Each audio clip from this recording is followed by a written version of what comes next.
Hallelujah. Praise God, amen. Ia vi ia le li ile ne fo ia fiafi. Tato ia fo ni po ia wa fa ta pena fo il por kalame ni fiafi ia ai. Le ia mtaina le maftanga ia e mo fa ta lo fa tu ile ne ia fiafi le sofa manu malo Yesu le tato wali imo tato fa ola.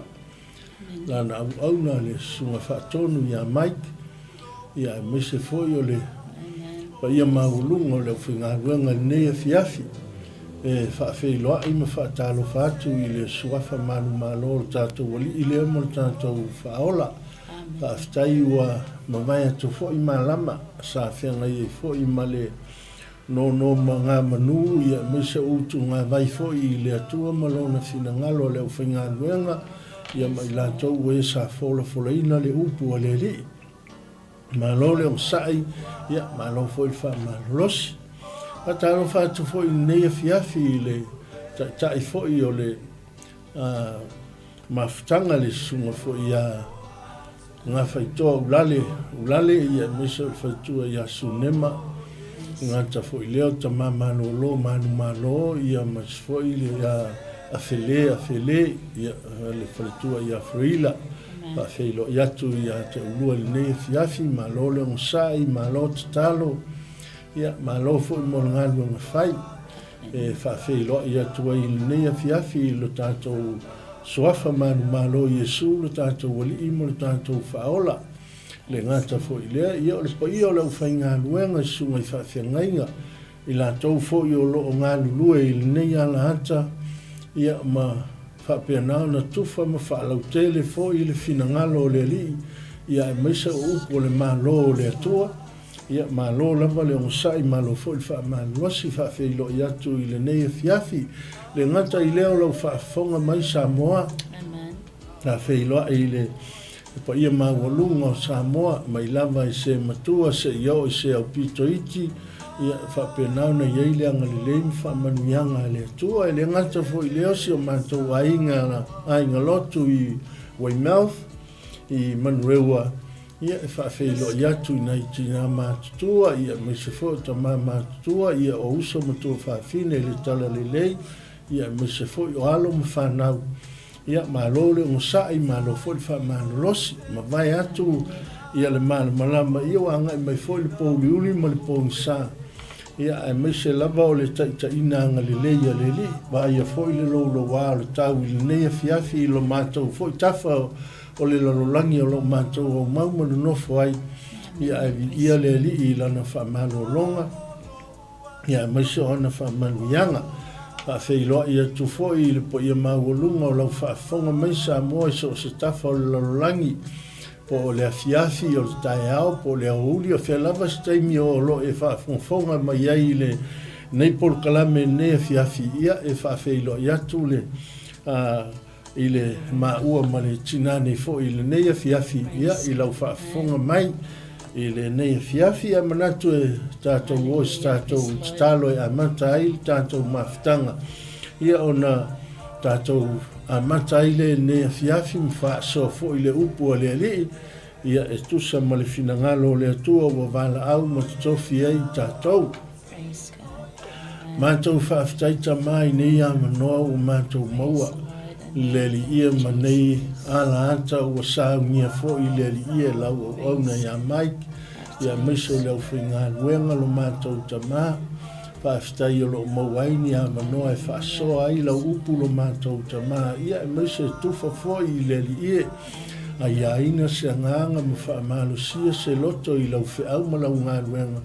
ia mawalunga sovi inga whaaftai lalo mātou tamā ia manoa wa e au maia mataimi lelei ia e mise lava o lau fionga a nganga pa ia o lo mātou whasosoa ni sili mātou whaaftai a wae te ele e whaiafua le ngā luenga tangata ia pe au noa ma le mana o lo nganga pa ia ngā lue atu le li ina ia tofu langona I mātou le tāua o lau fionga e tā oso ai le mātou savalinga le li o mātou wa I atu I lau whiau ma lau ngā luenga mātou talo le li whamanuia I lau upu I le nipo I lona whaitawina ma lona tautalangia whaau le whalongolongo le li lau whanau whia lava o tāpua I mai aiso stasi mi whaafonga mai le li le nei fiafi pa I atu I le mana o lau fio lo mātou tamā o ai o mai lau whaamalolonga lo mātou tamā o ai o whia ngai mi whaanoanoanga le malanga le maliu maleoti le li lo mātou tamā nisi fo I o puapua ngātia lo mātou tamā I manau mia lau fisosoani mātou wala au o e lava o le atua e whaafeilo ia mana onga o lau whanau talo le li anga le leile a mataina o le nei mafutanga se I o ilo na whae wina fo I leo le viinga I lau fio no lo suafa Yesu. Amen. Ya, ia le li, whaftai nea fiafi lo mo whai o na tātou maua fo i le nea fiafi e whaalongolongo mo whaafonga fo i le upo le li. Ia e whaasoa atu fo i ma ngā lue atu fo i martina nei. Ia mo tātou i le nea fiafi ia e whaftai o maua le amanoa. Ia tātou te wheilo i fia i fo i le nei po. Ia e ave ale vi inga ma le whaafitai i le li. O le tātou whai ngā luenga whai ma o tātou tiute. Ia e le whai ngofia lau ngā luenga whai. Whaafitai fo i lau whai ngā luenga o lo auto waa mai le nei ala ata. Whaasoa atua i fo i le upu a le li. O le nganga lea ina ia ngā lulu e whaatasu. E mau aise vi inga o le atua. Ia mai a ina aise nganga i whaamarusia i le tautuanga i le atua malona fina ngano. Ia e maise a tātou te malama i lona malo ma le saunia o tātou i lana mala au. Nei la fiafi ia se mata upu a manatu e tautalingia le nei a fiafi. Maua mai le lua Timoteo ia whai upu mua foi whaangata i le sfutolu. Ia o te iloa le a whaitawina i nei a fiafi a matai tātou mawhtanga. Ia o le sauni e whaitawina le fionga le li i nei a fiafi. O le whaiupuna mua e whangata i le whaiupuna sfutolu ia whaitawina mo tātou i nei a fiafi. Ia o le nei oe o lo wantali i e. Ia whamalusia oe i le alofa tu no lo i a Keriso Jesu. Me foi nga e whalongolongo mai ai i a te au i mori mau e to tele. I e tu ina atu ai i tangata whamaoni. Oe ua mawhai o na ao i na atu inisi. Le nei, le ona sai mea tinga ai. Whapei o tangata tau e le lei a Jesu Keriso. E le ai se tau le taua. Whaalewe ia te ia i mea o le nei o langa. Ina ia whawhiawhia o ia i le na filifili ia te ia e whai matanga te tau.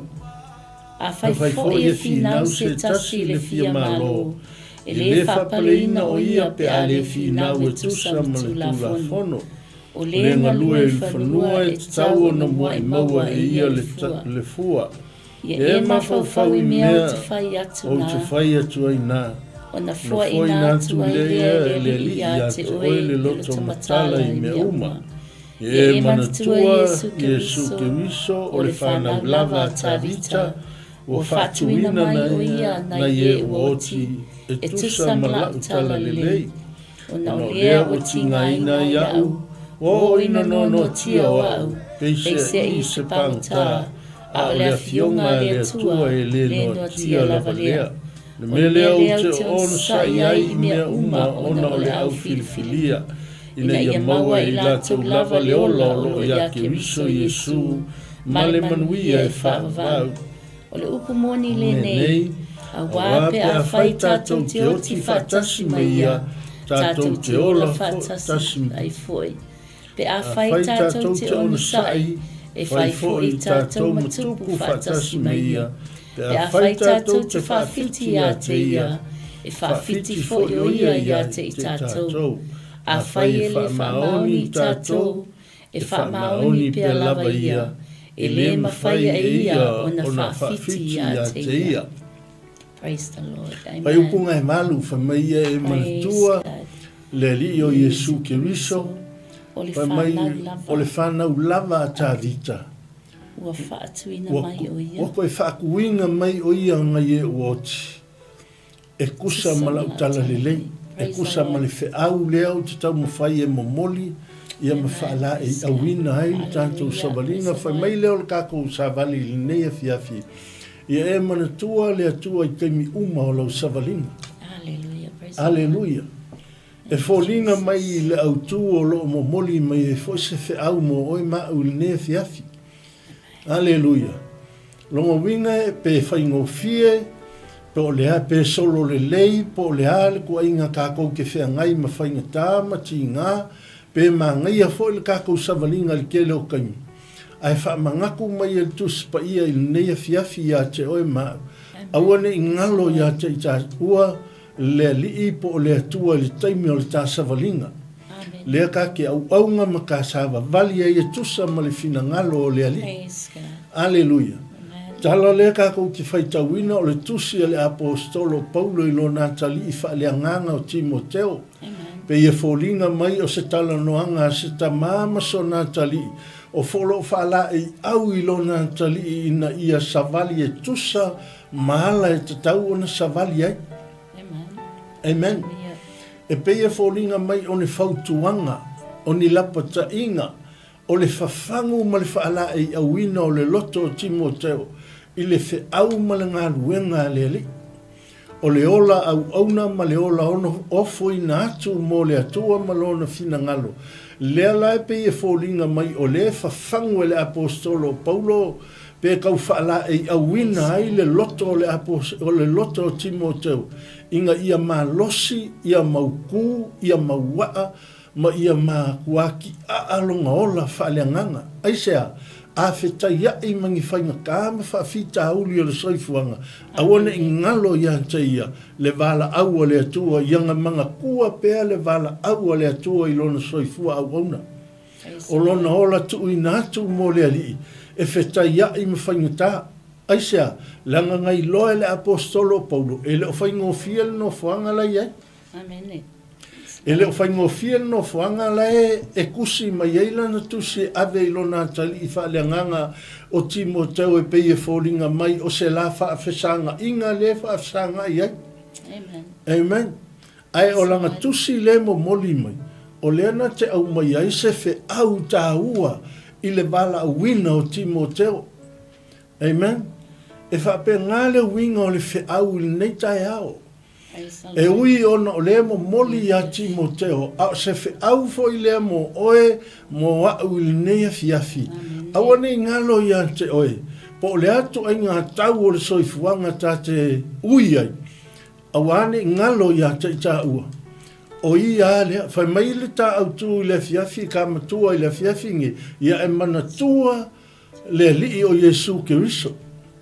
E a sa ke mana tua, ua whaatu wina, ua uma o nga koe whaaku winga mai o ia na ye uoti.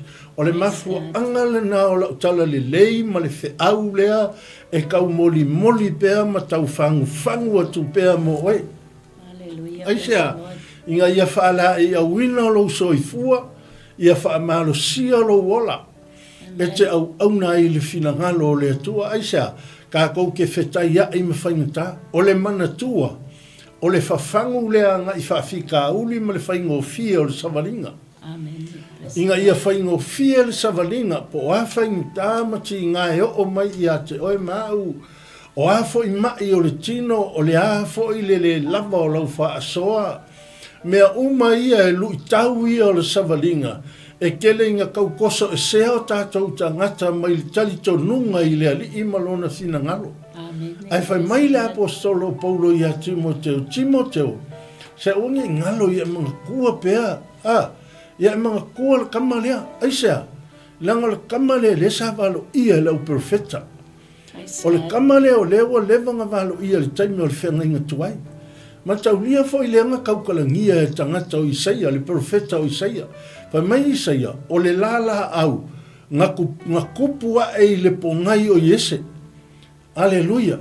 Whai mai ngā kupua e le pongai o le awhanga, o le lala au na tupua e le po, o le a o Tavita, o le pongai o Iese.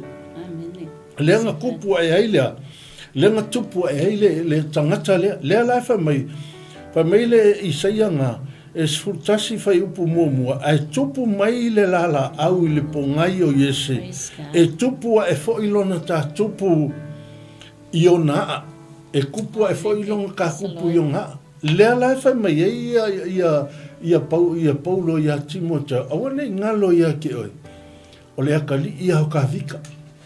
Amen. O le ale fe au, ko e whawhangu mai taimi o le apopo inga ngai mātua ua tua nai. Amen. O le whawhangu lea ngai mākua ua tua nai. E sanga whawhangu pēr ia i tātou. Lea fo i kākou ke o mai kākou waikami, e whaamanatu pēr. Le Yesu a leanga kalangoa mai e o tātou au ngā tamā ua mawai. E o mai ai lea fiafilingi. e le isuia le tangata nga. Le la fa mai Paulo, kaukua ngā ma o Timoteo, ia manatua. O ia nga o le afanga ulava ta vita, fa mai ua uma o nga maliu o ia ua uma o nga koe kumang ma lo mai. O le mafua angalenga, leo ngofo e le ngofo angalengi, leo usai kia, leo ngongo tia hau, amen. Onga le tala le leia winga i tangata lea. Aleluia. Lea la fa mai le apostolo Paulo, Timoteo, ia e manatua le atua, amen. Manga kua awangi ngalo ia ke oe. Aleluia. Aisea, langa le kelo kaimi, kako ke whekaya i loa mawhangata, mawhawhita au le saifuanga. A mata loa o na taua, o ngā mou mali e atu lo tātou tali tonunga i tangata lea. Amen. A mata na vai lo tātou tali tonunga, a mata na vai lo tātou whaatuatuanga. Amen. I le tangata lea nga ia sahungia le whaarutanga mo tāu. Lefa mai e Paulo, ua umaunga, ua koe tū mai o ia. Nga ie uoti, e tusa ma lau tala lelei. Aleluia. Lera e pe o nga iele ta au tū i le fiafil nei, tau wha malama tua i a te oe mau, le winga tonu o le vala au o le atua le tātou soifuanga, e meisa o le tā matua o le tā au tū i le fiafil nei. Na ia e manatua le atua i taimi uma. Yes. Taimi uma o le tā savalinga. Awange ngalo ia te tā ua. O ia lea nga ia saungia le whaatanga. O ia lea nga ia ta pena ina le awala o ana whaamanuianga i tutonu o lo wainga. Na ia saungia le whaatanga, na ia saungia manguia. E manguia ai oe manuia lau whanau. Manuia i lato uma e mawhai o na e whaasoa iei le upu o leri. Lea fo tātou te iei le neia fiafi ma le ngeia lata. Tele au na le atua o lo whaasoa atu i lunga o le neia lata. Amen. O lo whai me whaamanuianga. E le ngata i a te au e meise fo o lau whaafonga Samoa. O lo manuia lo wanganga e tusa ma le fina ngalo o le atua. O lo whaasoa atu i lunga aisea. Leanga tātou te manatua pēr o ia. Hallelujah. Awangi ngalo ia te tātou le atua lea tātou te au ona ia. Le laifa mai ei le apostolo i le neia fiafi ngā tusi ma whaala i au, ma wha malosi atu ai i lo nā tali i whaale nganga o iai Paulo i le whale pui pui. Aleluia. Sa ia mo moli mai ai langa tusi muli muli pe nga ia koe la pakai mai ai langa tusi longa lua lea ia Timoteo. Inga ia koe fangu pea le loto o Timoteo le whiau le li. Ai meisa o ngā ruenga le atua le tātou te iei. Awa ao o inga whangita. E iei kai mea kausolo muri e lo mawhau malo mawhau. E iei kai mea aonga ngi mea ua kupu maonga se mea o iei lo wita malo le fia. O langona ia tutupu ia tātou e tau por kako kia solo muri. Amen. Aleluia. E kau whaase e kua ngalu o kako langona. Aisea, kako ke manatu wale manatu mai le ri. Wale asi mai le tua e kusa maanga whaamanuianga. Pau ale mele kātou te mo'omia. Kātou te mo'omia taimi manuia o leo langa ma taimi manuia o le soifuanga. O taimi whaingata o le savalinga. Taimi la ia e sili o ngā whaingata o kākou kalia. I le vala au le li o vala wina i tātou. Lea lai kusi mai Paulo i le mta upu ngā longa lua. Ngai hapo ai whamai. Ina ia tū mau i le ngā luenga. E le aise ngau ka inga. O ia tū mau le ngā luenga. Longa winga o le tū mau le ngā luenga. Ia savali e tusa ma le fina ngalo o le li. E leo le tū mau le ngā luenga peku mau le lotu o ngā o lau ngofo ai pe le lotu. Amen. Ai o maianga i ka mai whaingata o angi ka mai whaafi ka uli ma ika. Ta mai whaafi ta uli ma tau wha mawai. Le ngata i le whaavevesi kongo le mafutanga. Amen. Ai o le tū mau i tutonu o le ngā luenga. O lou iei o nei loa na whaapale pale le whi au mana ngā luenga le li. Ai wa aila le whai upu mua. Ngai kala ngoa ma iei pei o le tamā i le atali. Amen. Aleluia. Ngai kala ngoa ai paulo pe o lai na te whaato nua so na tali imoni ana whanau mailona manawa se i tūlou. Ai o le winga na o le whiau ma le ngā ruenga le li i whaatamā i tutonu o le ngā ruenga le atua e mawhai foi o na tātou tala noa whaatamā i tutonu o le ngā ruenga le atua. E a tātou whanau whaaleanganga. Le whamei paulo le nei o oe o lo watali ia whaamalo sia oe i le alofa. Ka ua kelele amakanga e ka ua le alofa e whaavai e i lea le savalinga. Ka mai ia whaamalo sia oe i le alofa. O le upu ngai e mawhanga i whai upu mua mua. O le whaamalo sia. Amen. O le ale kua i ngā whaamalo sia i le alofa. Alleluia. E ke mawhai ai o ngā e ke le whaalongo longo ti ngā i ngā luenga le li. Amen. Alleluia. E le ngata i le ke le whaavai vai. E ke le solo muli. E ke le kaui masui. E ke le kua ingangi le anga i le stangata. Amen. Aia. E kupu le alofa i lo loto i a whaamalo sia oe i le alofa. Amen. O a me tutupo le savalinga. E ka kaua o ngā iei le alofa o le li. Ma mai la sa tina nga kako whaangolongo i fo i mori mau. Ai pei ona iei le au unanga tina le uruta ia ilona tina uruta ia Naomi. Amen. Alleluia. Le alofa nga sa whaamalo sia i tina. Whaftai ia Naomi. Whaftai ia Naomi a ui nga sola nga i oi i Moapi. Ai sa iei a longa sa whailanga ngā luenga. O le ata le o lana ngā luenga. O le pipi o le loto o luta po le alofa o luta i a Naomi nga o le atau mawai. E le mwhai o ngā ave sea. E fōringa mai sa whaise ngā luenga a Naomi le mea sa nofo ai. E ui ai ngā luese mai petele ema ai koe ai nofo i ole. E ui ngā mali liu le to o lua ma liu le whanau. Ai sa e hatangia mai le nau o ruta i a Naomi. Sa whai iei le ngā luenga. Amen. Sa tufa iei a Naomi le upu a le ri. Sa whaamatala iei a Naomi le alofa ma le anga le lei o le atua. Amen. Praise the Lord. Whamaia, iei mga kua i taimi uma o lau savalinga. Ai se ae koe fia nofo i a ruta au na i a Naomi. O le ua whea ngai ma whainga i le onge. Ua fea ngai ua fia maua se soani, ua fia maua se mapusanga i le ainga. O lai fo ia fea ngai ma maftianga ua okil ko o lua okil whanau. Ai longa lai se ae toi fia iei se nganga i toi fia muli muli i ai lea tina. Alleluia. Ai whai maile tala atuspa ia le nei, lo watali ia whaamalo sia oe i le alofa o leri. Amen. Praise the Lord. Te loa ai ele alofa o le atua i ate o. E ke le loa ai, po o ala whaingata kako ke fia au nei taimi o le solo le lei, ma taimi o whaingata. A solo le lei, tātou te alofa i le atua, tātou te manatua o ia. A o whainga whaatia le tātou wholaunga, tātou te manatua o ia. Ai sea, langa tātou te malama lama le lei.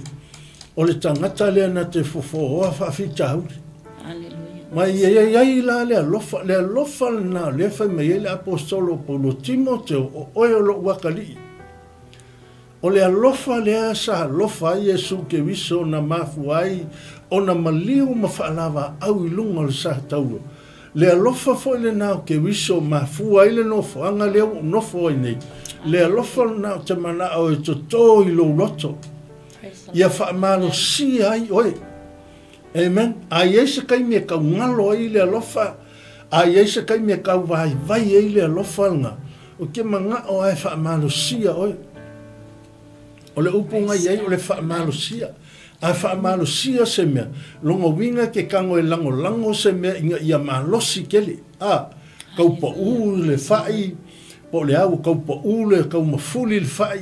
E ke alaku i lea. Ke alaku kāle me o le ke e hoi lele ke e ainga ngi ke upa u. Amen. E whaamalo si ai le mea lai ka hua lai ai o le au whai lai ku. O le ke manga o ai ai le au whai ngā auange i leanga. Auange i pa u i lalo ma auange i mau.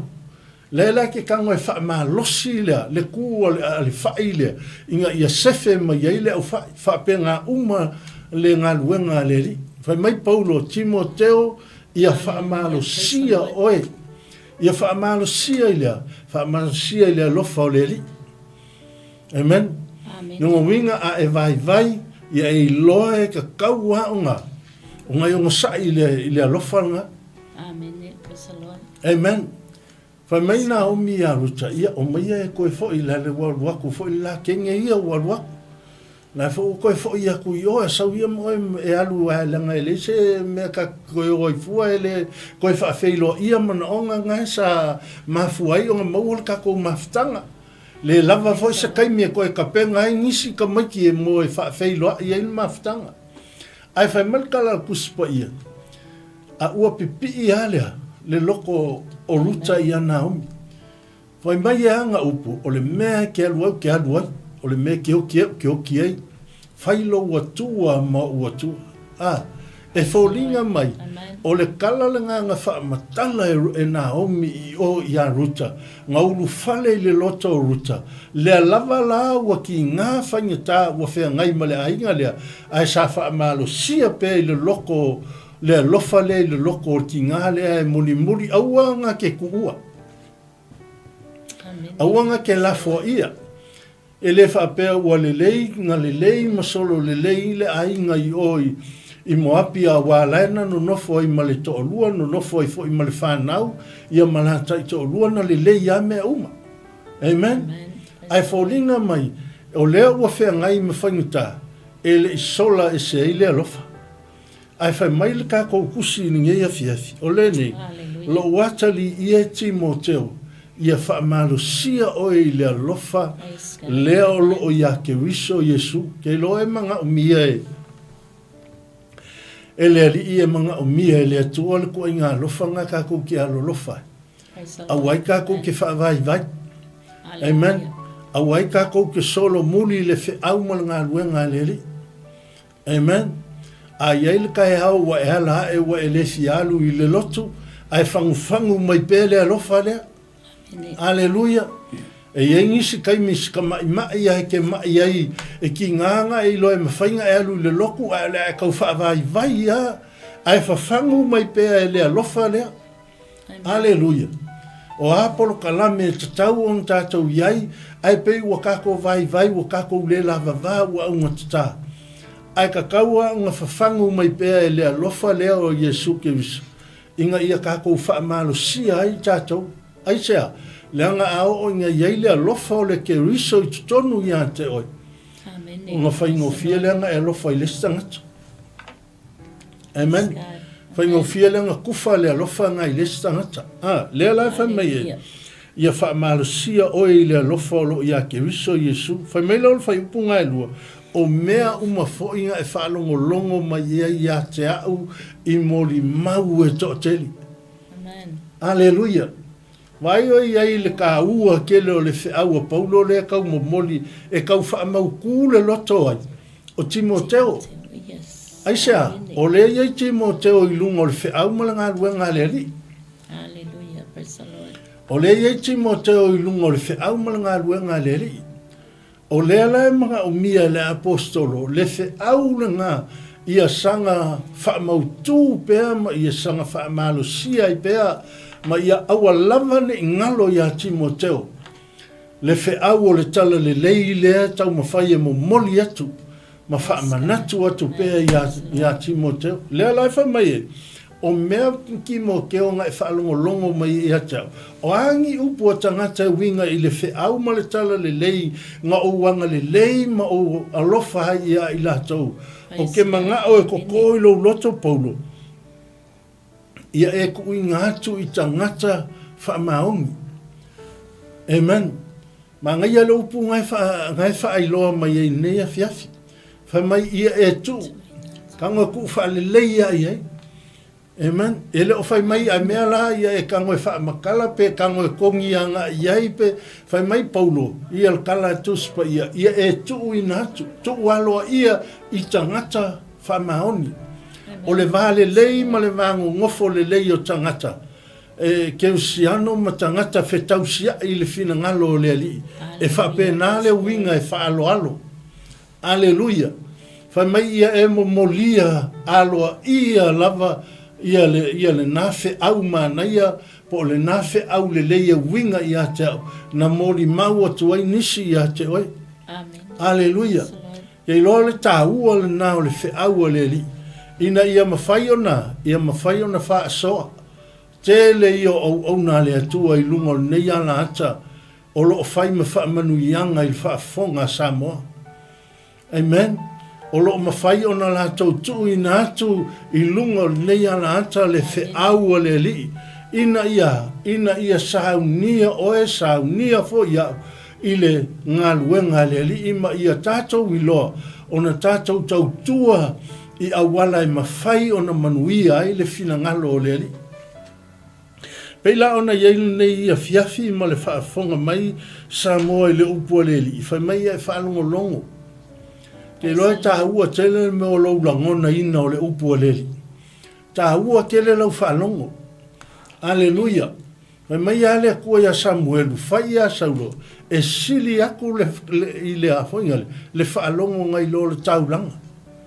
Amen. O le mea ngai mana o ai le atua. Se o lau whaalongo Whai mai Paulo, a iaingi mea le leinga e whaalongo mai ia tea. A iaingi mori mau le leia ke aunga e whaalongo i nistangata. Ke manga ola ai le melunga e ke kuui ngā aku ai tangata whaamahoni. Hallelujah, praise the Lord. E leo whai mai a kuuanga i o le au pio pio, tūrou. Amen. Pe tui nātu i tangata le whaamahoni. Rona winga e fōlinga mai e mo moli le upua le atua ia i la tau e mawhai ona la tau whaaua wina le fina ngalo le atua. Le te ofa mai ia Yesu i lona uso. Aua tau te tuua i Yerusalema. Whaatali e ina le mana o le nganga paia. Au tau maua le mana o le nao le nganga paia. Ngau ko wolo le e whaasolo ai le tuu i nātu o le tala le leilanga. Tu inatu ia i la tau e tapena ai le tangata i le wala au. Ai maise o lona o langa tu inatu mo le ali ima lona fina ngalo. Nei la fiafi ma lau whaafonga mai Samoa. Hallelujah, praise the Lord. Ma le tātou ma tā upu nei a fiafi. Whala i awina ai oe, whala i awina ai au. Whai mai o e ua mawhai o na a o a uina atu i nistangata. Whai mai e kuula upu tangata whaamaoni. O tangata whaamaoni whainunga. E mawhai whaona lātou whaasoa seisi mea lelei. Amen. Ngā siasi mai ia le asiasinga whai leanga o mai oe o mai e oe tau so koma makumoro. Na o mai whaafe a pera amo le asiasinga na. Ina ua ngai umale ngatali ma lo aper amo o sauni lo le ao e avel fe au so toma makumoro. E fōlinga mai nga yel tangata to tasinga kala ngoa ma aper amo. E o le ata e fōlinga mai o le ata o Yesu po le ata o le atua. Amen. Nga kala ngoa mai whaingale ma aper amo. Ai pei o le ko o lua a ngelu leanga o anga i o i fea so toma makumoro. Ma ngai ala kalangoanga pela amo mal tangatanga. Whai maili ka ngaka lea. O te nā tia ea se mea a o whaia. O ke ngā tia ia a pela amo se mea au whai. A wā o te iloa ta watu e a pela amo ilona a inga ma wha ailoa atu ila na whanau. Ma whanau ana whanau. Ma whanau ana whanau. Se ia o mai ai le fiafi nei. Whai mailo le apostolo Paulo. Tu uina atu i e ua mawhai o na lātou wha so atu le upu o le li. O e ua mawhai o na tu uina atu le upu o le li. Mai o e o le fina ngalo na o le atua. Whai mai le atua na te le na hatia se mea ia apela amo. Whaai loa ia apela amo le matau tia o le whaasala le atua leo le le matau tia o le whaasala le atua le tangata e whaia le angasala. Amen. O alanga whaailoa. Inga ia longo e apela amo ilana ia Isaako. Longo Isaako ia Iakopo. Ta watu e Iakopo ilana whanau e. Ilana whanau. Ta watu e ana whanau i ana whanau. le matautia o le whaasala le atua. Amen. Ai sea. Ele o whaia ngā lua ngā loka lai whaio. Amen. Hallelujah. Pa mai kala kuspa ia ngā ai oi apela amu i ngā latan noanga ma le atua ma whaia apela. Fa maka musko lima se fulu e sao. Fa mai le atua ai esko lima se fulu e sao o ngu. Ngā oa i lalo ko se fulu. Ele ai ma se ko se fulu, ele ai ma ngisi ngā maua e ami o tonu po ka ngaka ngā fia i le ali. O le ale ata ma le fe au le ka umai i. Ele ai se mea apela a lota ngā whaia i o. Longa winga ngā tapenanga o le ainga o lota ia i mea o le tino, ma mea o le soifuanga nei, le mea sa whaia lota ia ma lona ainga. Le ai masa ngā luenga, e le i whaamata la i e su i stangata aisea, le ai masesi ngā whaau le inga. Vai leo o alko se fu. Aleluia. A le winga o le whiau i le neitai au, whai mai le apostolo Paulo, ia e tu i nātu i tangata wha maoni, o e ua mawhai o na lātou hao. Ua mawhai e nā tangata wha maoni, o na lātou tufa tufo i ista ngata wha maoni. O le winga na o le fina ngalo o le atua, wha mai apera amo o te nā tia ea se mea a uwhaia. E te tau ona o ta ua ia apera amo, ina ia sahau nia ma sola ese tangata mai leang sala. Ina ia alu ese tangata mai leang sala ma le amio leanga, a ia whaia le amio tonu o le atua e tusa ma lona fina ngalo. Amen. Whaastaila i le atua le nea fiafi.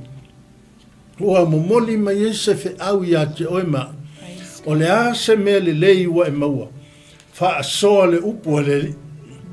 Tu whaatu le upu le li e tusa ma le nei fo i ala hata, ma le tele a o tapenanga au auna le atua, i so se au wala e mawhai ei ona lato tufa mai le upu le li. Aleluia. Inga ia mawhai o ngā o oina ma tātou tari tonu, i le matautia o le whaasala le atua tangatang sala. Ai sili o na tātou ngā wai le ami o tonu o le li, tātou sāwa vali e tusa ma le fina ngalo o le atua. Ia o teilo se fe au nā nei e fiafi ke le lope fia whaisau manatu. Hallelujah, praise the Lord. E se me te fia whaapopo i nei e fiafi. Ia le tua le nei tula le fiafi ia. Hallelujah. O le avanoa fo e tuina mai e tamā fo e whai atua se sina manatu fo e winga tatu mta upu. Ia e manatua le atua i taimi o lau sāwalinga. So se taimi lava, taimi le lei, taimi whaale le lei, taimi e te fōlai i ni whawhita uli. Manatua le atua ta talo. Amen. Ta talo I mea pe ale o ngā tasi au fuafuanga, ta talo pe ale le lei, ta talo taimi e o lai o kei mea uma, ia ta talo taimi uma. Ele pei on sau no atu ta mai le taimi mua. Ile tama le o Timoteo, e mo I lava sai ai Paulo e tono le whare pui pui na o tusia le tusi. Pare le ia whaapea na tā ofi eila na le tusia pea o le tusima wha o mai a Timoteo mai. E mo I fo I sa lost uma ngā mea uma, pare le I whaapea na tua I lona whaatua I le atua. Amen. Sa ngā hola pea lona whaatua mai a tali tonu, o lo iai le atua I mea uma lava. E se fo I le tā ua o le sauni uninga o le tamale o Timoteo e Paulo. Mai le whale pui pui sa foi. Mana tua Timoteo sa fisosoani ia Paulo. Amen. Ai ua mauti noa e Paulo e iai le taimi e tu ua ia na ia ngā o Timoteo o lea la sa ia kolengi ai pesa ia leino le mea. Train ai le tamale o Timoteo a walo na le lona aluatu e whatau ni ulenga luenga le tua. Po le fola ina o le upu o le tua mana o mia ai ia le a foi. Ia le a foi, ia le o le tāua. O le tāua ia lo mana tua o le atua tu uma ia ilo se laupa se nei mea te whai ia ia iai lo se lau pasene I lau au nanga I le tu mai fai e tātou le ngā lue I te tono e kalesia ia tu iai le tātou se lau pasene ia awane I o tātou whaatanga fai le ngā lue ngā le atua ona iai le taimi e le ulua mai e lo to ulua po le sunga le whiangainga ia lo uloto a ngā o le atua o la sila ia tātou o tātou loto pēra tamale o Timoteo sa fai malea sa fai lana ngā luenga pei o le mele le fai upu mua le sa wai pei o nā sa ngā te tama o le nei o oe lo watali ia whama losi oe I le lo fatu noa o lo yake riso Yesu o le lo fatu noa the grace of God o le lo fatu noa o lo tātou ali o Yesu ke riso le mawhai o na tātou ave sea le lo fatu noa o tātou ali so se mea tātou te whaia aia e se le matautia e pei o na talanua I tama le tuina atu e le whai upu nai luna lua e se le mānai o le mori maunga e me tuina atu I tangata wha maoni e mana o mia tangata wha maoni e tala I alfina ngalo le atua ila ia o atu e la tau le upo le atua I le si tangata mai de loto ai mai se foi ia wha maoni I la tau I le upo le atua. You don't have to teach the word of God. Ai te le o wha maoni au mea I e whai e le o sila sila ta e lo ilo e tātou na o le atua o lo sila sila ia te tātou ma le whainga o lana ngā luenga ia. Praise the Lord ia le atua ia. Amen. Whatalofa ku ia Nick Paula. Whawhitai lau whasoa mai ia whatalo whatu fo ia te lato umalawa o lo whatasi mai le nei tu lau le fiafivi ia le tua Hallelujah you can leave a comment but it's a good comment whawhitai Hallelujah we're just sharing the word of God Amen tato te asoa le nei tu lau le fiafi se fasoa tu nata mai le nei tu ia le tua ma ia le fai upunga e kolu fa mai o le nei ia e ono sai I mea e ti ngā amen kasi nge me makaukia Hallelujah kasi nge vaenga o le soifuanga e makaukia ke lepe kele ia le soifua au ngai le atua ma le onga ngā lue I le atua wa whainga I melea loko ki ngā loko le siefia whai mai le apostolo Paulo Timoteo ia e ongo sai me ki ngā o le olanga amen o le savalinga I le atua ngai ke iloa o le kusi le avaku ele o kusi akua I se falkalimalo Yes. Ele o kusia kua se falpalangi e o le ngofuanga le ngofoi o le ngofoi kanga ka sala kanga ka le fa polonga foi le inga Yesuia la ko olanga Hallelujah ele o fai ngofie la le ngofuanga le kusia kua le apostolo a o le nganga o le apostolo ia Paulo Timoteo ka kua ngama o nga duanga le Yes amen ele ingi se fai nga duanga le tua o le a e wha vai ngei la, o le a e ika ma solo muli ma e kewa a o e whaia ngā luenga leli. Amen. Hallelujah. O kai mi solo le lei, praise the Lord, vi ia le li, o ea o le atua wha maoni, anga o ki ngā holo loko. Hallelujah. O la e ai vi ia kanga ka alanga lo kukua ma e pilima ma e pungo le ai ma se saunga ngana. A ngai fai mai le apostolo, o Paulo, Timoteo, ia e ngo sai me ki ngai. Ai sea, wha pei o se tangata tau e le leia Yesu. E iei kai mea o iti ngā mwhaingata i lau savalinga. E iei kai mea wha aui e ka ua i whaingata o soifuanga ka kele I mawhauwhauina.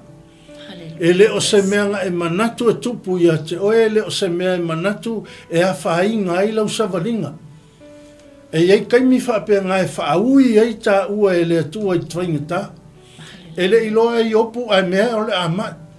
Ele ia fo se ma fo fonga ma se ngalua lopu ai opu malona ta tonunga fa tua i le tua. O le afia le tua ngi me fa pe mo ngai. Ngi ki nga onga fa pe mo langa savalinga. Aleluia. Aya o le kala masangi ia yopu. Sa ile ono sa o le tua i atei. Amen. Solo le leia kaimi vivi le tua mana tua pe le tua. I taimi uma o lau savalinga. E le whapenga o taimi a solo le lei ei. Pauanga o taimi e te fia i le alii, ma masaulo o langa i le alii, ma e tali tonu i le atua ma ona mamenga. Ai le lava lo lau whaaso.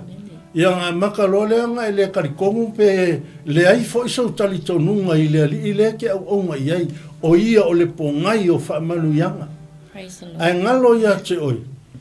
O ngai whaaui ta ua whapena e le atua. Se sa ili lo loto. Le lopo o lau manu malonga wa ui mai e le atua.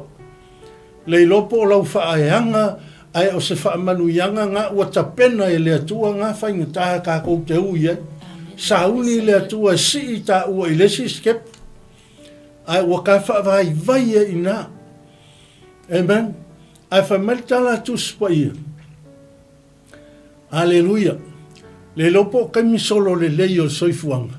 Le lope nga le alanga lo makua i le atua, ma vivi i le atua whape, oh praise God, o le atua whaiva venga. I taimi solo le lei walahe o le ainga, foi e le o stama i ainga.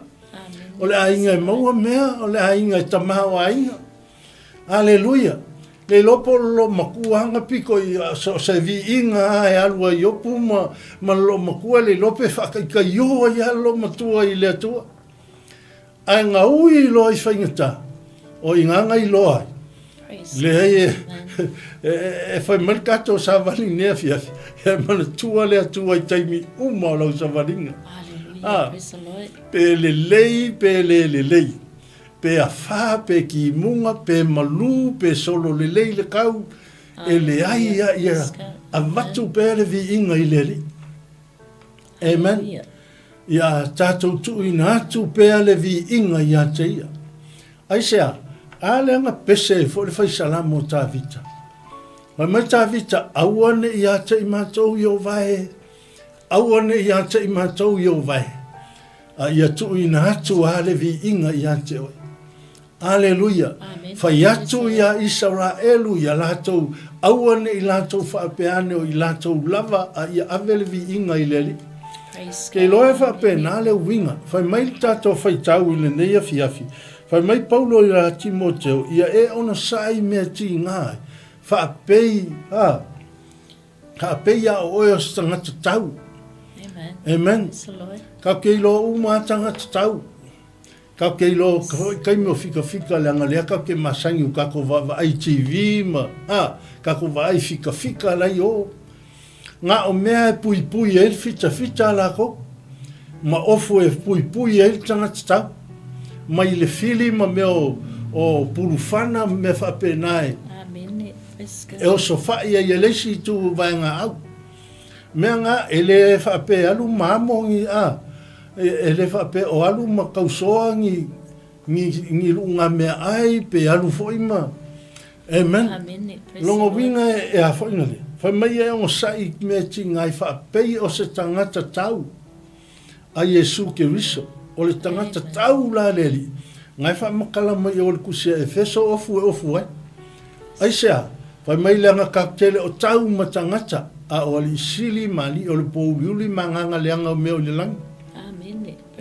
A o lalo angi e sifuru fasa a solo angi ilalo. Ngai wha matala mai ai ofu tau ato toa tātou te o ofu ai. Pūlou ma mea uma ma le ufi fata mea uma e ufi ai o tātou tangata. Ai sea, langa iei ngā luenga le fili. E iei ngā luenga ti apolo e kau mawhai e lama ma wha umatia lo tātou tali tonunga ma le tātou fia i le atua.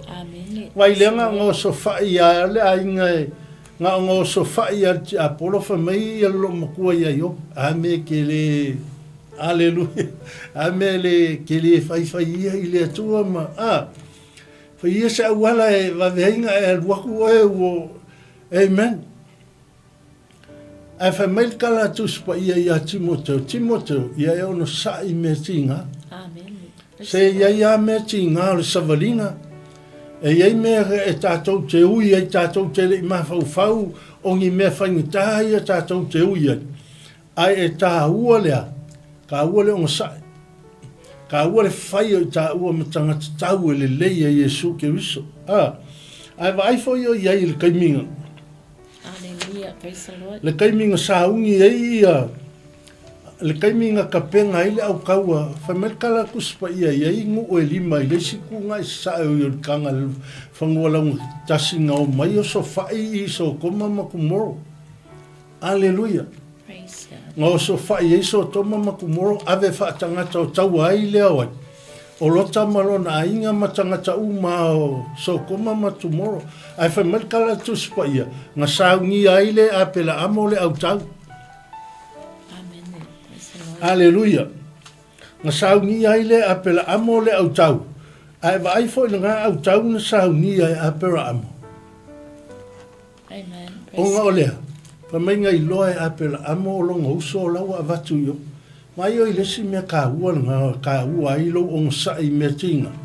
Amen. E ke ilo ai la vea i lo uso. E le ialu apela amo o so fai nuu na e toi fa sao mai apela amo. O ngai manga o toi whaasau mai lota. Ele ialu apela amo e koe whaasau mai. O ngai manga o le oloa. Malka mao ainga. Hallelujah. Ele o le ngangal na. Nā alue la vea ai ona o lona uso. O whaafifea oi. O e fia la vea ai liste o uso a tangata. Ia te mana o ina. Ia sefe mai o ia. Mai le po uatu i le ansala. Po o iaini o ulangona e tu waipea.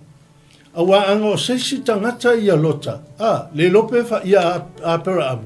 Le lope fa pe apela amu. Ia tu oi pena ia. Ngā wawawa i le leia i le me molka mikiki i le me mole. Malo vale ma le ola fia poto. Tu oi pela ia. Amen. A whaia ua mawhatia mawhainga le menga wa ia. Ia tu oi pela ia. Se i whai alu na fia i loa. Ele i whapena se la ngona o le tangata. O ia o le tangata vavai ese mai le lalo langi. Ai le tau fia ai lea, longa fia la vea ai olo nausu. Amen.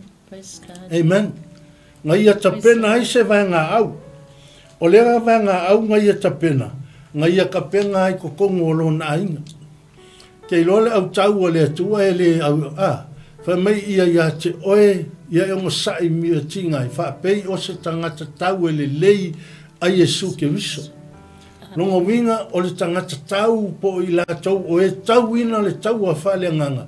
E le ongisi o te tonu wā o le ainga o le ali i le ka tau te ngā lulue ma au au nai. Wha mai e le au tau a apira amo tangata na whana nau i lona ainga. Le ngata i lea o langa au tau nga saungia le lei ai mo a upenga. Amen. Praise God. Amen. Nga ka penga le lei mo a upenga o le taua. Ke loe whapenga le winga o le tangata tau le lei a Iesu ke wiso. E saungia le lei. A o inga kaulanga e le o tau ma tangata. O le o tau ma a. Ai o te tonu o le ainga o le atua. O te tonu lava o le whanau a apera amo nga ka penga ai lea. Le au tau lea. Kei lo oe ma ngai ai o le ngā lulu e le ngā luenga le li. Ia iei whaatasi o tātou loto e o pongi e le ngā luenga le li. Aisea, lea tātou te tutu e pui le fina ngalo o le atua, lea tātou te au au na iai. E le ngata i leo le au tau whai mei ngā sahau ngia le lei. Amen. Ngā sahau ngia le lei le au tau. E le ki o ama loa pela amo malana au tau matoi whaafo i mai lota ma ia tangata ia na ave wha tangata o taua. Aisea, se le anga le au tau ni tā pena le lei. Amen. Nga sahau ngia le lei, ngā o inga le lei tangata i le wha ngā inga o penga o le taua. Amen. O a mai oi. O a o ina le lei oi au penga ia. O le fionga le atua. O le a upenga wha le nganga lea ua momoli mai i a te oi. E sahau ngia ai oi a upenga o le taua. A o so whai tātou e le li o le lorolangi. A lae lava tā pena oi a upenga ia. E te tau oi le taua. E le ngata i lea. Whai mai o le au tau lenga a apera. O le au tau na o a o ina le lei. Amen. Le pe o tātou whaalongo i nei a fiafi. Whai mai i o tuwhai nā atu i e ua mawhai o nā o a o i nā atu i stangata. Alleluia. O tangata wha mahoni, o e ua mawhai o nā o a o i nā atu i ni stangata. Wha pe ngā le au tau lea, e saungia wha le nganga le au tau lea. Whai mai o le au tau na saungia e aperamu, le au tau nā o a o ina le lei. Kei loo e a lava tā pena tā ua i le fionga le atua. E saungia ka ua i kai me whaafika ia i marfili. O a tai mea nga i mai le fili, ma nga i mai le li o le lalolangi e tau mawhai e le peti lo tātou tali tonunga i le li. A whai ua umau na o ina le lei, oea o ina le lei au, tā te iloa la o na feisi lea, le li o le lalolangi ma na mai lei. Alleluia. Mana whaasosonga o lo tau mawhai ina ia tō i lalo ta ola au na i le atua. Le ngata i lea o leisi mea, whai mai ea, o le au kau leanga saungia le aportu e aperamu, o le au tau na talitonu le lei lo latu taitai.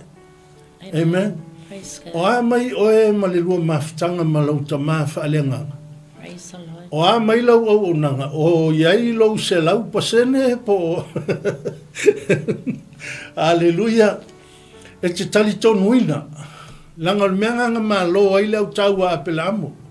Sama kua kari konguinga le taitai a apelamo le taitai ai le au tau. Kei loa i ngai mau ai le manu ma lo. O i ngai ai le whaehanga. A kasi le leo e whaalongo ai.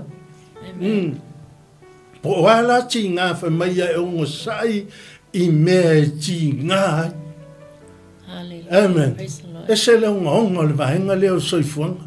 Langa o le mea piko i sili lea, o mai lei lea piko i sili al ki apolo i le vai kau o lo kako iei. O le mea o le fia fia. O le mea o le ika. O le mea o le kuka ia o lau savalinga pe iese mea. Ai whai mai la tala le apostolo, ia e ono sai i mea e ti ngā, o mea ti ngā. Amen. E le ai a seisi e le mangao, e ea kako uma e le mangao i mea ti ngā.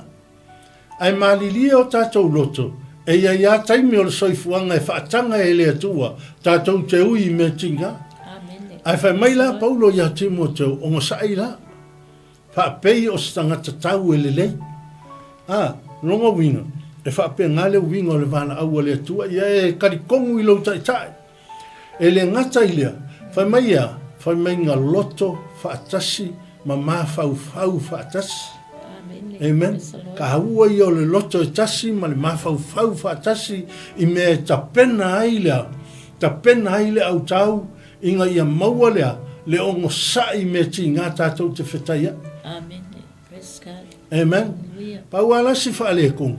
Pai mai kala kuspa ia inga ua koe whaafo i mai ia e ngā ai whaatanga tōtau. Whaapea aila au mai apela amo ma. Whaapea aila saulota halua i koe o ma apela amo ma. Koe whaafou o langa ma. Ai wha mai kala kuspa ia na toi fo i mai alota. Koe alua i o so koma ma kumora toi nofu ai. Amen. Kei loe e te tau ona Iese swinga. A yangi mea ti ngā tātou te whetaia i tātou manu malo mai ei. Tātou o ese mai meangang tātou iai. Amen. Tātou te o ese mai vai vainga ma meanga a whakia i tātou wholaunga. Ai sea, o ngai e tā pena tātou i le ami o tonu o leli. Saungia i tātou i le vala au o le atua. Lea lai whai mai ele whai upunga tō lo leni. Ia ona sai me tingai, whaapei o se tangata tau, ele leia Iesu Keriso. Ka mai ele aise tau le taua, e whaalawe lave ia te ia meo leo langa. Ina ia whaafia fia o ia i lena fili ia te ia, e whai matangata tau. Alleluia. Matango fia le whai upu lea. Whai mai ele aise e tau i le taua. Ele ai ase se alu e kau le kaua. E manga e whaia inga. Amen.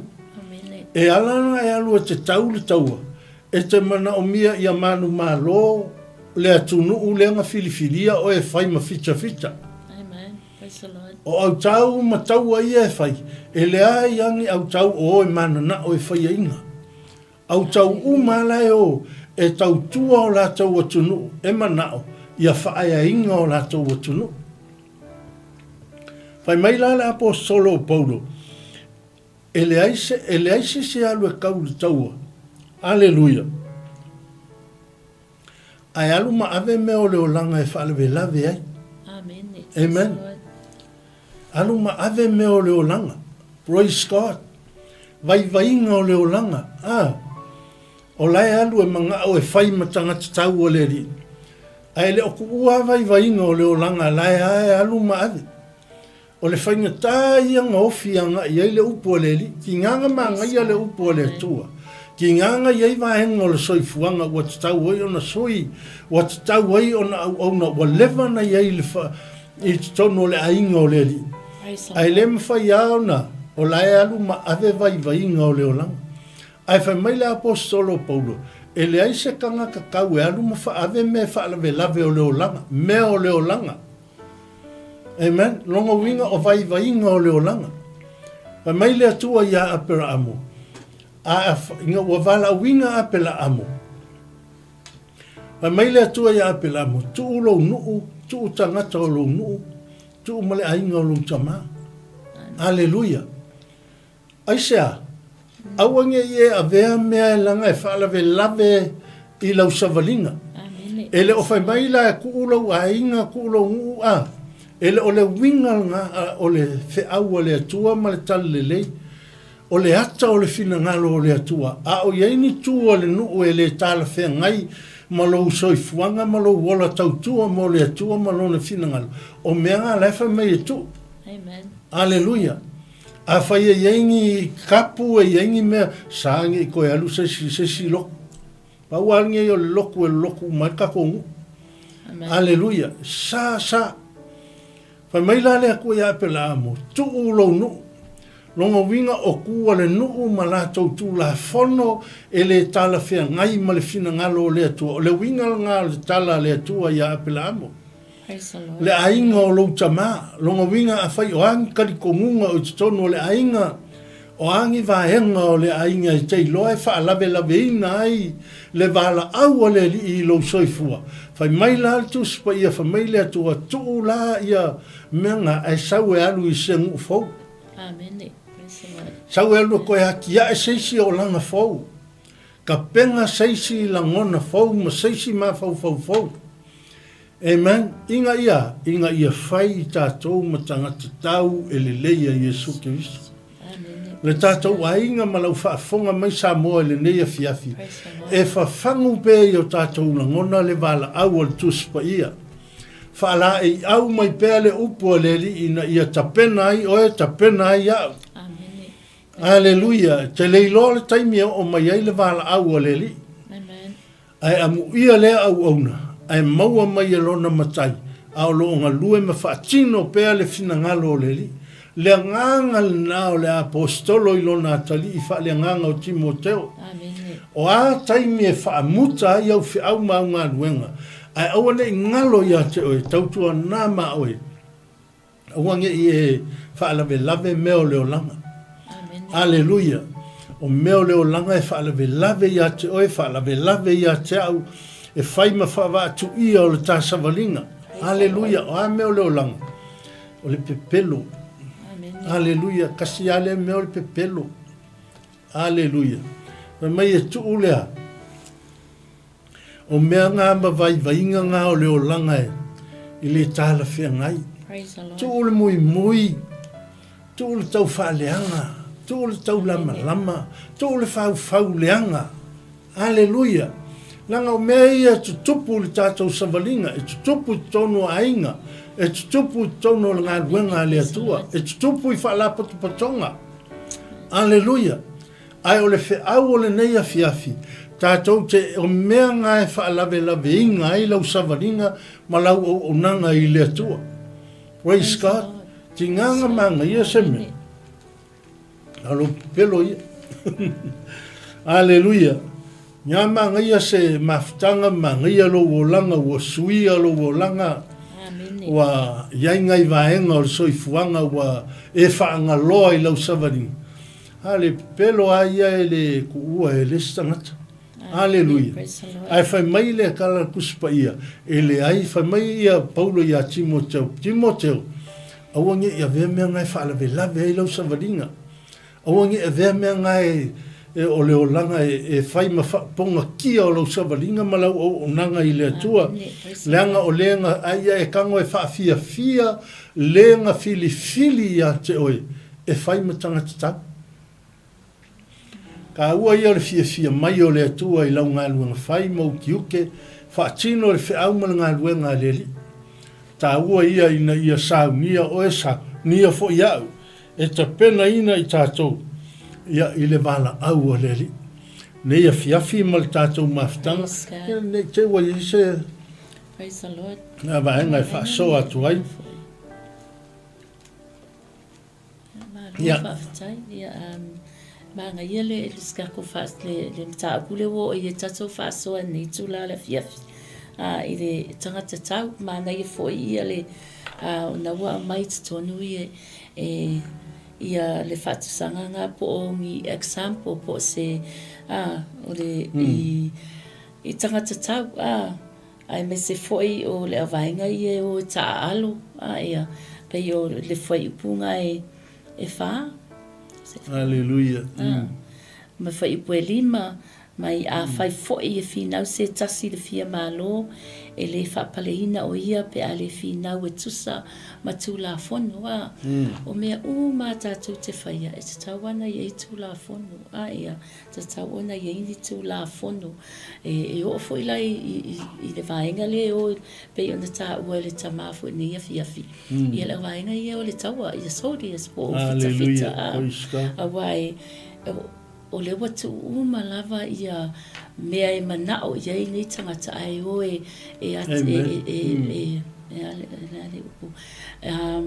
o e tau le taua pe o ia tuina ato la tau wola tuina ato la tau wola e au nai mo lea malo pe anda tatou tau sila ia I lungo TV I nei foi vai tau I tau o lo ia I nei e tangata to tele mali liu ai o le tau le tatou tele ia I nei ia tama le o Timoteo o le mo tangata e fia ta lai le ma I le finangalo le atua ia pe o le winga nga o le tatou fa mo le nei fia fa mai ia e mana tua le tua taimi uma o lau savalina o le mana tua e Timoteo le alofa o le tua ia te ia e se foi le ese le pe ale ese fatua tua o le tangata ese le mausali o le fatua tua o le tamal nei o Timoteo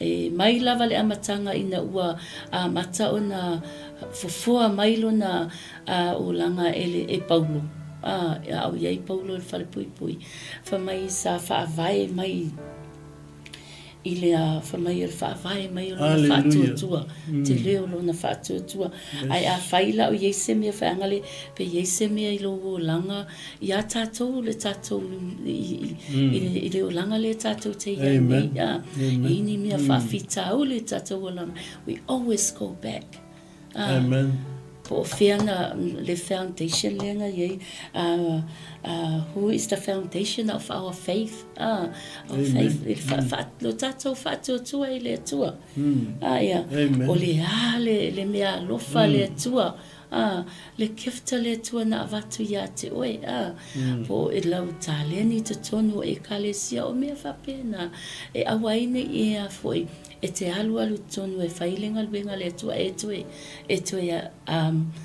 o e tua le o langa foi hale o le o langa le e tātou amen ai a tātou mana tua po a taimi whainga tā always lava I tātou mana tua e tu la fua ina lava I tātou e le tua I so se mea lava tātou te whaia pe I lao le mea na le tau watu e fua sina manatu I le nei tu la nei taimi o le afi Ia soasoani atu e foʻi le mafaasoa ma tamā Hallelujah. Praise God. te ia le mafaasoa nei tula le afiafi Ia le li malo lava le faasoa nei afiafi.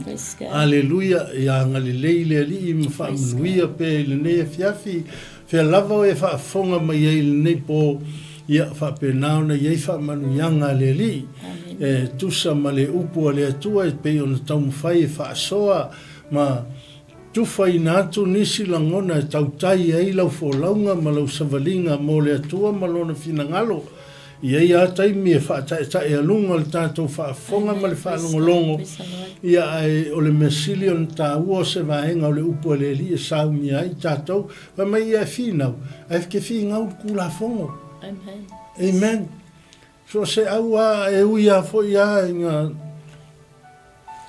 manua sia matou moana i le po ana po. Aleluia. Ia e ia le o le ata e whaailoa mai wha mai a e le finau e tusa ma tulafono. So se au sala sooa. So se au soli tulafono sooa. E mautinoa le au whaia ina le aunga. Apena uma le savalinga i le atua malona fina ngalo. So tangata e kelinga offside langa ka mo e le whau malanga luenga le atua. Tangata na pe kasi nga tangata e whai mawhalave lave. Whai mawhalave lave. Amen. I le savalinga ma le au onanga i le atua. A o le tāua. O le tātou o e tusa ma le tūla fono o whaataatia mai e le fionga le li e sava vali ma au au nai. Wha moe moenga o le apostolo. Ia savali pelo na tali i whaale nganga o Timoteo. I ala e tusa mai a inga o le fionga le li. Ina ia tapena fia ai le wala au a le atua. Ai longa i se hae toi nau paulo e koe whai maini upo e tapena ai. O laua i loa le apostolo o ngofuanga le ngofuai. Ua mafua o ngole tali lei ma le finangalo o le atua. Praise the Lord, amen. Ai le imusu ai le fionga, le imusu ai le ia le apostolo. Sa faa wau pea o na langona.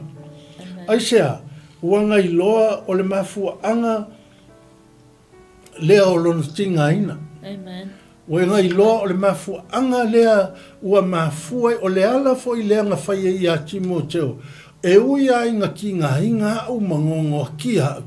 E le mawhaia unga ngoa kia le upu le atua. Amen. Aleluia. Mai o ia inga ua tuu Paulo masila i tonu al whalepui.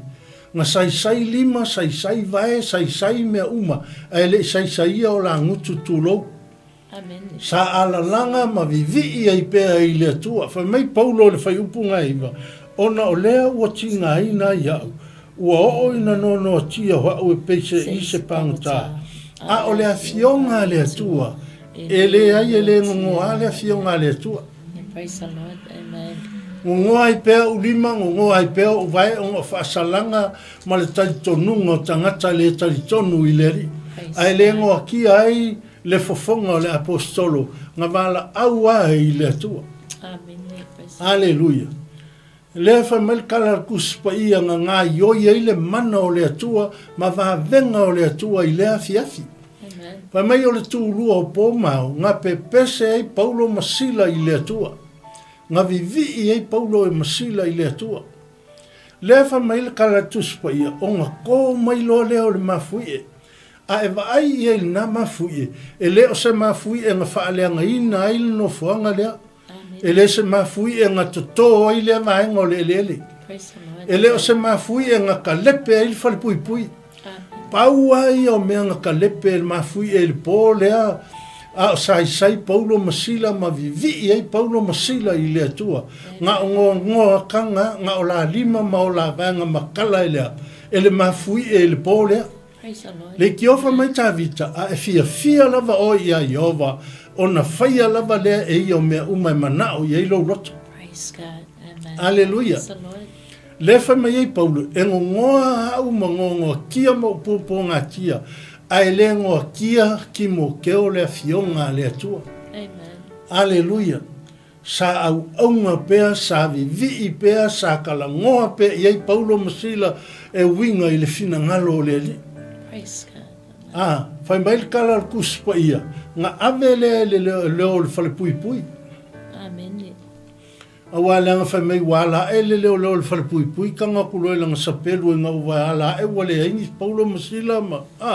Praise the Lord. O makala fai ko o le fale pui pui. Kanga loa wafo kula fonga roma nga kaimi sangi sola le pangta. Sola lo le pangta kauia ka ua leo. Hallelujah. E apa kula longa rima ilanga sapelu o mai longa maka ko ingisi apa ilmanga. Ai wala au mai ei Paulo Masila. Awa ke fai e oele mele angai oi. Mea ngai fai ako i ke manga ku ngaku lele i lea tua malona fina ngalo. O mai taimi fai ngata ia e mana tua lea tua. O le ngei mako. Awa ke polo lema ke ngei. Amen. Wa venga o lea li im fa manu yanga lea tua. E le no atia le fionga lea tua. E tatala mai pea lana upu mfa soa mai pea lana upu ina ia e ola mo ola. Praise God. Amen. Hallelujah.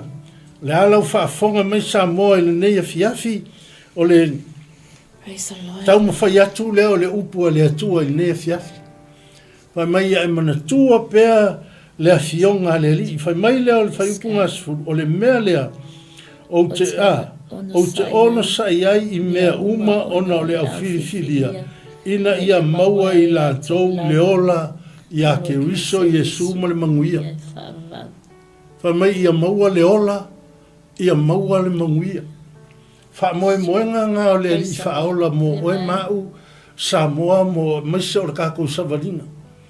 E le ai seisi au ala o le fionga le li ima le upua le atua ina ia e ola ma ia e manuia. Praise the Lord. Alleluia. O le ngau au ka inga le ngā o le whiaua le atua le nei po ia e mana tua le atua i taimi uma o lau Savarina. Aisea. Langa o ia o lo iai le ola, o ia o lo iai le manuia.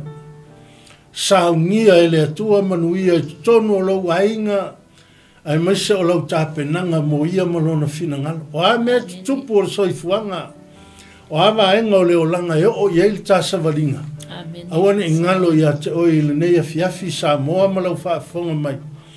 O ia o le atua o lo iai le ola, o lo iai manuia o le li. Ai mga umia le atua, le tātou mana tua pea o ia, taimi uma le tāsavalinga. A solo le lei vivi i le atua, a whea ngai mawhainga tā te tapa i le atua. Tā te whaatangisia o ia, le ase vaenga ngā ioi mai ai, maui mai ai le atua, na te whaafeiloa ia o tātou mana onga. Ina ia maua leola, ma ia maua manuia.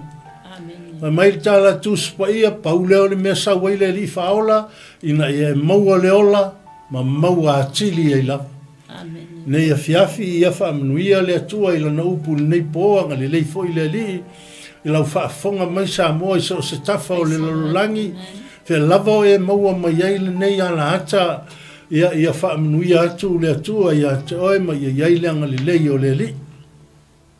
Ia na whaamanu ianga ia te oe. Awane i ngalo ia te oe, mana tua le atua i taimi uma o lau Savalinga ma lau o unanga. Praise God. Amen. Longo winga aua ke mga kua ngā kaimia le leia ke mga kua ai. Ai whai mai le tātou sa vali le nea fiafi. O le whawhangu ngā le apostolo Paulo. Timoteo, ia e mana tua le li.